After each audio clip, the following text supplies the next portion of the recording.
السلام علیکم، میرا نام دانش حسین۔ جیسے کہ آپ سب جانتے ہیں کہ زبان پارک کے باہر اسلام آباد پولیس پہنچ چکی ہے عمران خان کو توشہ خانہ کیس میں گرفتار کرنے کے لیے، لیکن اس کے پیچھے کی کہانی کیا ہے، حقائق کیا ہے اور اس وقت وہاں کیا صورتحال ہے، یہ میں آپ کو بتانے لگوں۔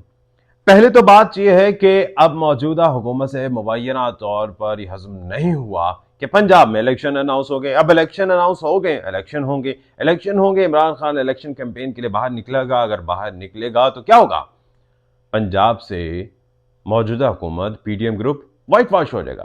اسی ڈر سے توشہ خانہ کیس کا عذر بنا کے، جو کہ پی ٹی آئی رہنماؤں کے مطابق محض ایک نوٹس ہے، وہ وارنٹ گرفتاری نہیں ہے، لیکن ترجمان اسلام آباد پولیس کہتے ہیں کہ یہ جناب یہ نوٹس ہی وارنٹ گرفتاری ہے اور 7 مارچ کو عمران خان کو پیش کرنا ہے، اور اس لیے وہاں پر آج گرفتاری کے لیے آئے ہیں۔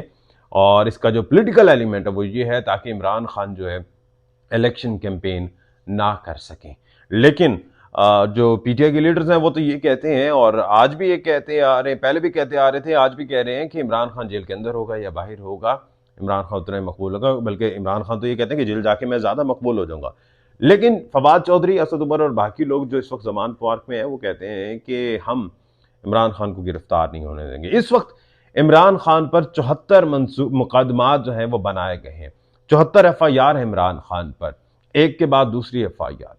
اگر یہ توشہ خانہ سے نکلتے ہیں تو پھر ٹیرن وائٹ کا کیس آئے گا، ٹیرن وائٹ سے نکلتے ہیں تو کوئی اور کیس آئے گا، اور اسی طرح سے ہی چلتے رہیں گے۔ لیکن دوسری جانب 74 کیسز والے کو نون لیگ جو ہے وہ پسند نہیں کر رہی، اور ان کو ابھی بھی لاڈلا کہہ رہی ہے۔ یہ جو ٹرینڈ چلایا تھا نا انہوں نے کہ ترازو کا دوہرا معیار، یہ بالکل شکوہ جی بالکل بجا ہے نون لیگ کا۔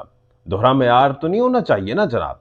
وہ ایک صاحب جو ہیں وہ لندن میں بیٹھے ہوئے کئی سالوں سے، وہ جیل سے بھاگ کے گئے، وہ جیل کے ڈر سے گئے، جیل کے خوف سے گئے، وہ ابھی تک نہیں آئے، تو یہ دوہرا معیار تو واقعی نہیں ہونا چاہیے تھا، ان کو یہاں لانا چاہیے تھا۔ اگر نہیں لا سکتے چلو والنٹیرلی آپ کو لے آنا چاہیے تھا، تاکہ جو ترازو ہے اس کا معیار برابر ہو، بیلنس ہو۔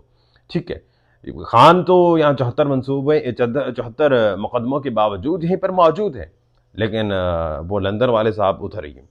اب دوسری بات یہ ہے کہ جو ترازو کی آپ بات کرتے ہیں نا کہ ترازو برابر ہونا چاہیے، تو ترازو برابر ہونے کے لیے معیار بھی برابر ہونا چاہیے، سٹینڈرڈ بھی برابر ہونا چاہیے، جگرا بھی برابر ہونا چاہیے، ویژن بھی برابر ہونا چاہیے۔ اور ساتھ ساتھ ایک اور چیز ہے، آپ نے کبھی ترازو کی مثال آپ نے کی ہے، تو ترازو میں کبھی بھی معیار برابر نہیں ہوتا۔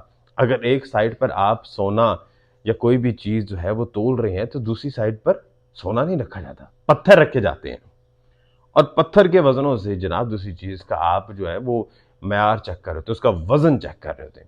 کبھی آپ نے دیکھا، آپ چلیں ایک عام مثال لے لیتے ہیں، آپ گوشت لینے جاتے ہیں تو ایک سائڈ پہ گوشت، دوسری سائڈ سے گوشت سے نہیں تولتے، وہ جو پتھروں سے، یا پھر وہ جو باڑ کہتے ہیں، کیا کہتے ہیں، وہ جو وزن کے ہوتے ہیں، 1 کلو کا، 2 کلو کا، وہ رکھے جاتے ہیں، لوہے کے باڑ، ٹھیک ہے نا، پتھر رکھے جاتے ہیں۔ تو پھر آپ اپنے آپ کو سمجھ لیجئے کہ آپ اپنے آپ کو اس پلڑے کا سمجھ رہے ہیں یا اس پلڑے کا۔ تو اگر کسی کا قد ناپنا ہے تو اس کے قد ناپنے کے لیے بھی دوسری سائڈ پہ ہمیں پتھر ہی رکھنے پڑتے ہیں۔ تو یہ ترازو کی مثال نہ دیں، یہ آپ پر سوٹ ہی نہیں کرتی ہے، اور ویسے بھی کسی لحاظ سے سوٹ نہیں کرتی ہے، کیونکہ اس کے لیے ایک سٹینڈرڈ معیار، ساری چیزیں برابر ہونی چاہیے۔ نہیں تو پھر آئے انہی الیکشن کیمپین کے دوران آئے پنجاب میں، میرے خیال سے نواز شریف صاحب کو خود ہی کیمپین کرنی چاہیے، آنا چاہیے، عمران خان کو بھی کرنی چاہیے، اور پھر دودھ کا دودھ اور پانی کا پانی ہو جائے گا کہ کون کس معیار پہ ہے، کس کا پلڑا بھاری ہے۔ دانش حسین کو اجازت دیجیے، اللہ نگہبان۔